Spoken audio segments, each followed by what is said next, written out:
साथियों नमस्कार। आज हम आप सबको फास्फोरस की कमी से पशुओं में कौन से लक्षण दिखाई देने लगते हैं, फास्फोरस की कमी से कौन सा मर्ज उत्पन्न हो जाता है हमारे गाय और भैंसों में, आज हम उस विषय पर चर्चा करेंगे कि हमारी गाय के अंदर फास्फोरस की कमी हो चुकी है तो हम उसको कैसे पहचाने और हम उसका क्या इलाज करें, इस विषय पर चर्चा करेंगे। क्योंकि मित्रों, फास्फोरस और कैल्शियम और मैग्नीशियम, फास्फोरस, कैल्शियम, मैग्नीशियम यह हमारे पशुओं के लिए शरीर में बहुत बड़ा रोल निभाता है। क्योंकि फास्फोरस और कैल्शियम और मैग्नीशियम के आधार पर ही हमारे पशुओं के बच्चा देने के बाद उनका शरीर का निर्माण होता है, उनका विकास होता है, उसी पर वह दूध देती हैं।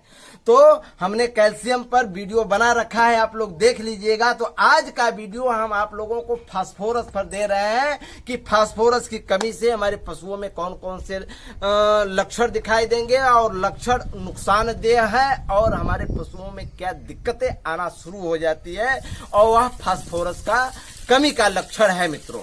तो चलिए वीडियो शुरू करते हैं कि फास्फोरस की कमी के क्या लक्षण है मित्रों। तो सबसे पहली बात तो आप इस बात को समझ लीजिए कि फास्फोरस की बच्चा देने के पहले अगर पशु के अंदर फास्फोरस की कमी हो गई तो वह कौन सा लक्षण दिखाएगी मित्रों, वह फूल पाछा दिखाने लगती है, जिसे प्रोलैप्स की शिकायत कहते हैं, इंग्लिश में प्रोलैप्स कहते हैं, और बच्चेदानी निकलने लगती है। यह सबसे बड़ी दिक्कत है, इसमें फास्फोरस का बहुत बड़ा रोल है मित्रों।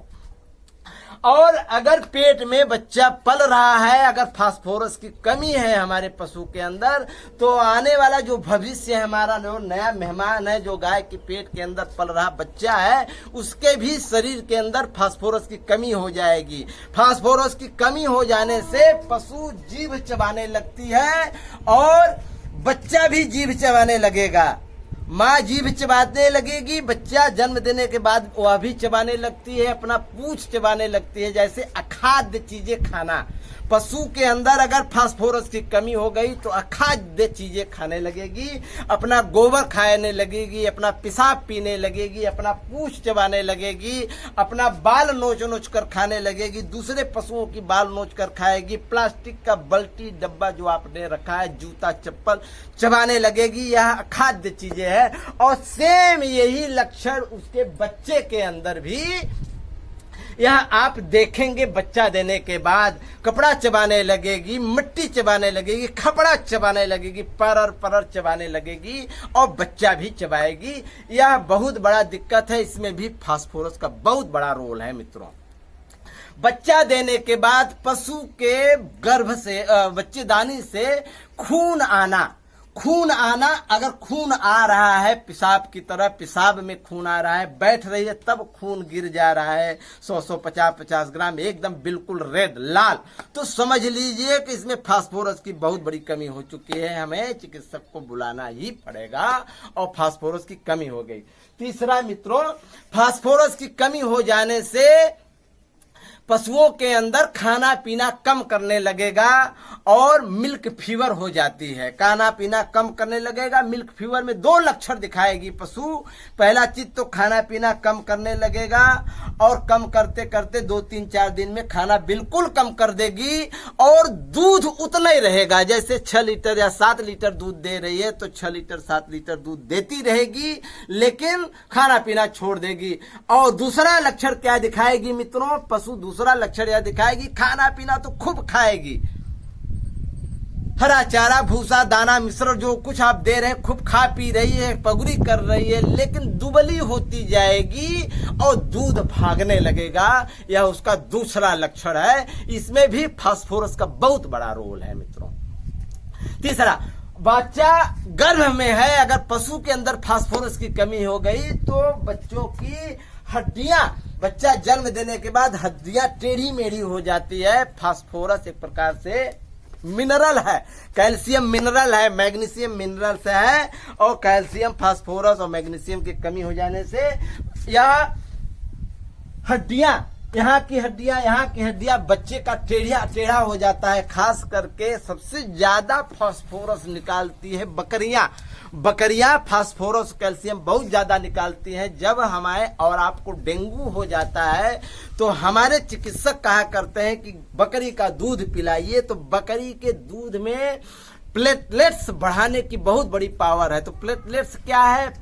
प्लेटलेट्स फास्फोरस है, जो हमारे ऊपरी जो परत है उसके नीचे जो सफेद झिल्ली है जो हमारे ब्लड को रोकती है, वही है प्लेटलेट्स, और वह बहुत बढ़ाती है। तो क्यों बढ़ाती है? इसमें फास्फोरस की बहुत ज्यादा मात्रा बकरी के दूध में पाई जाती है। तो उनमें यह रिकेट्स ज्यादा देखने को मिलता है, हड्डियों का टेढ़ा मेढ़ा बच्चा का पैदा होना। और मित्रों, आपको यह बात बता दें कि दांत भी पशुओं का टूटने लगता है, दांत कमजोर हो जाता है, दांत टूटने लगता है। कभी कभी दांत टूट गया, वह अपने ही दांत को चबाती है। तो इसमें भी फास्फोरस का मित्रों बहुत बड़ा रोल है। और फास्फोरस की कमी हो जाने से पशु का ये रोआ खड़ा दिखाई देगा, ये चिकनी नहीं दिखाई देगी। और अगर बच्चा गर्भ में है, अगर आप नजर रखेंगे तो आने वाला जो कल है, जो हमारा आने वाला मेहमान है, वह भी स्वस्थ रहेगा, हड्डियों से मजबूत रहेगा। अच्छा, ये एक बात और याद आ गया कि रोग प्रतिरोधक क्षमता यानी इम्यूनिटी को भी बरकरार रखने वाली और बनाकर रखने वाली शक्ति फास्फोरस में है। पशु कमजोर अगर हो रही है तो फास्फोरस की कमी है। और नस की धमनियों को, शरीर के धमनियों को मजबूत करने की बहुत बड़ा रोल है फास्फोरस का। तो मित्रों, हम तो सोच रहे हैं कि दाना मिश्रण दे रहे हैं, भूसा दे रहे हैं, हरा चारा दे रहे हैं हमने, फिर भी हमारी पशु के अंदर फास्फोरस की कैसी कमी हो गई। तो आपके क्षेत्र में फास्फोरस भी, आपकी मिट्टी में फास्फोरस की कमी है मित्रों, आप कितना भी दे देंगे। आप सोच रहे हैं कि मैं मिनरल मिक्सचर भी दे रहा हूं, मिनरल मिक्सचर में भी तो फास्फोरस ऐड है। तो हमें फिर भी हमारे पशु के अंदर फास्फोरस की कमी हो रही है। तो मित्रों, हमें एडिशनल फास्फोरस देना, एक्सटर्नल फास्फोरस अलग से देना पड़ेगा। वह सिर्फ जैसे सोडियम एसिड करके मार्केट में आता है, सोडा फास करके मार्केट में आता है, आपको उसको अलग से देना पड़ेगा और मेंटेन हो जाएगी आपके पशु, और आप अच्छा दूध लेंगे।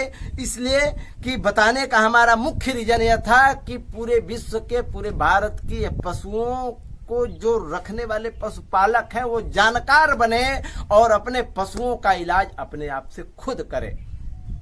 अगर पहले से ही सबसे ज्यादा फास्फोरस कोहड़ा, और देसी में सबसे ज्यादा फास्फोरस कोहड़ा और मटर में पाई जाती है। अगर आप अपने पशुओं को मटर का छिलका और मटर का पिसवा कर उसका बेसन देना शुरू कर देंगे तो आने वाले कल में आपको फास्फोरस एक्सटर्नल देने की आवश्यकता नहीं पड़ेगी। अगर नहीं दे पा रहे हैं तो आपको एडिशनल देना पड़ेगा, मार्केट से लाकर देना पड़ेगा, जैसे सोडा फास, सोडियम एसिड करके हमने आपको बताया।